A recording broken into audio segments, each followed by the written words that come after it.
coming at you from the casting couch today with a bit of a more serious, deep topic, if you call it that. And I'm just basically going to tell you how you can and will get opportunities in life. And for context, I'm recording this the day after my grappling match, where I was called in last minute to fight in a co-main event against a black belt, former MMA world champion, biggest name that I've competed against, and I ended up winning one of the just great nights, and obviously it kind of all worked out pretty well in the end. And I know to a lot of people that'll just kind of seem like right time, right place, stroke of luck type of thing, but it's not really, and it goes quite a bit deeper than that.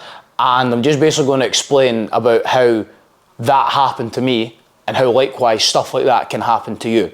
Now, just going to say, obviously I'm kind of going to use this match as a bit of a jumping off point, and I know a lot of you guys that watch me aren't doing any sports, never mind just grappling, but it is just an analogy, and hopefully you're able to fill in the gaps and about how it's going to apply to your life and your training and your work and all the rest of it. So, the way that you're going to get opportunity in life is just by saying yes and just doing stuff. So I think a lot of people's problems is that people want to do stuff and then get rewarded for it instantly.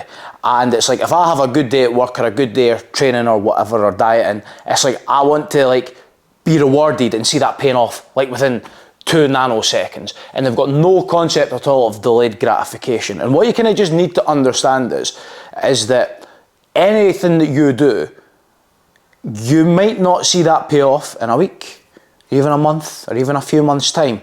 And sometimes it might be 6 months, a year, 2 years, and to be honest, who knows how far down the line. And you need to be okay with that. And that kind of like ties into my whole attitude and how Saturday all came about. Because effectively the way that I am and the way that I try and do everything, it's all just kind of like through an attitude. And I don't like do stuff and expect, oh, this is going to happen. Like, just take something easy for you to understand. I don't put a post out on Instagram expecting to get a client to come in off the back of it. I just put content out because it's just what I do.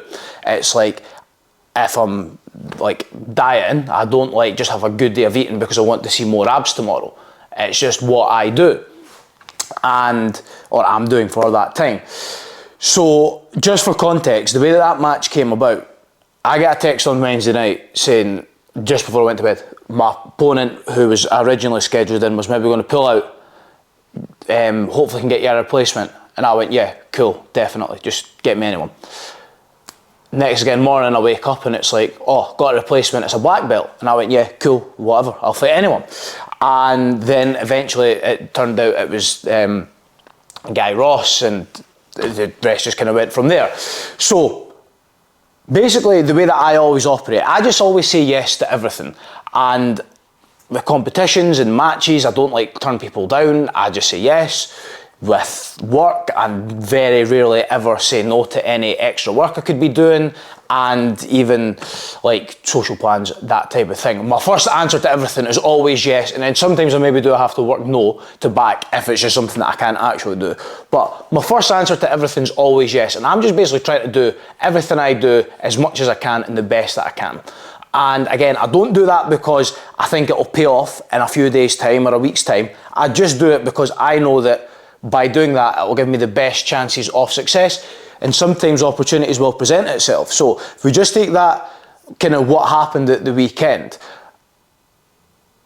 reputations precede, and I actually don't know, but the promoters might know, oh, he's a reliable guy, so we'll ask him. And he's took matches on short notice before, like my first ever super fight event. I'd barely been training jiu-jitsu and I got asked to step in and fight a European champion, and I went and done that. And I could give you a few examples like that, and I don't know, maybe they knew that and they asked for me.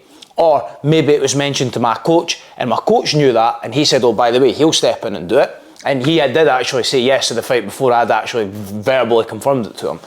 And it's just stuff like that. And the point I'm trying to get at is for my like whole attitude of years that has built up, I didn't ever like always say yes and always try and put myself out because I thought, oh, seeing like 2 years' time, this event might fall through and I might get an opportunity to step in last minute and it's in my hometown and all that stuff. It just like, I don't think like that, and I don't think like that with anything. I just continue to do stuff because I know I will be rewarded for it somewhere along the line. And again, there wasn't like a big master plan, or I didn't even think, oh, imagine if this ever happened. I just do stuff like that, and I know that increases the likelihood of it happening. And again, I just think a lot of people, and there's some people I know will look at that on Saturday and be like, oh, he got lucky, how did he get this, how did he get that? Or I wish I could have done that. And I'm like, yeah, but have you done all these other things that I have done to get to this point? And again, it's like some people almost feel like with opportunities that they don't get, they almost feel like they're entitled to them, and they just want opportunities just before actually putting themselves out there, if that makes sense. Whereas I don't think it really matters like what you do. Like, yeah, sometimes you can like sit on the sidelines or not put yourself out and you might just get a real stroke of luck and something falls on your lap. But most of the time, the opportunity is going to go to the people who do put themselves out there the most. And again, it's just behaviours, it's attitudes, it's just effort. And again, it's not always with the actual goal of achieving a certain thing. It's just increasing the chances of it happening. And it's not dissimilar to when I speak to a lot of my clients about this type of thing. Like a few of them in the last few months in particular, I've been going for job promotions at work that they've been telling me about. And the advice that I give to them is just keep doing everything that you're doing, just keep working as hard as you can, keep putting yourself out there.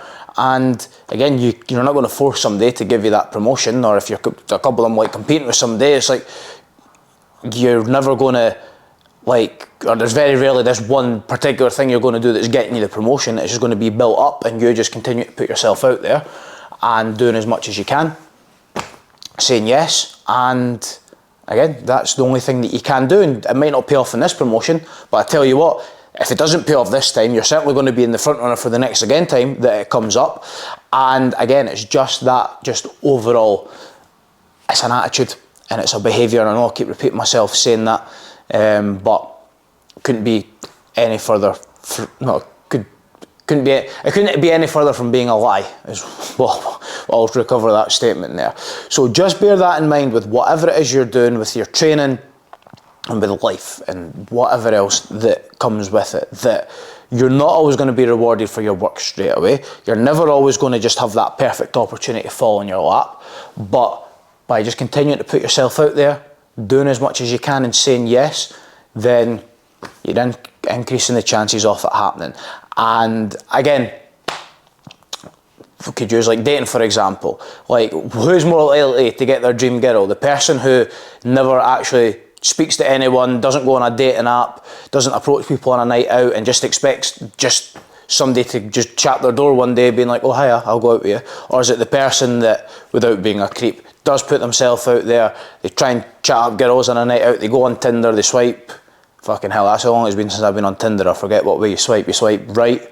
And again, you just eventually will get lucky, or just something might happen out of pure coincidence. But I don't really believe in coincidence, and I feel like it's all your actions that you take lead up to coincidences happening, if that makes sense. So anyway, I don't know if that's too deep, and I don't know if that was even understandable, but hopefully it was, and hopefully you just kind of understand that, again, whenever you see somebody being lucky and getting that perfect opportunity, or the lucky opportunity, the odds are it wasn't luck, and was just a build-up of stuff happening, and just continued attitudes and things that they've done that just so happen to pay off. So make sure that you don't think that your work's going to pay off overnight.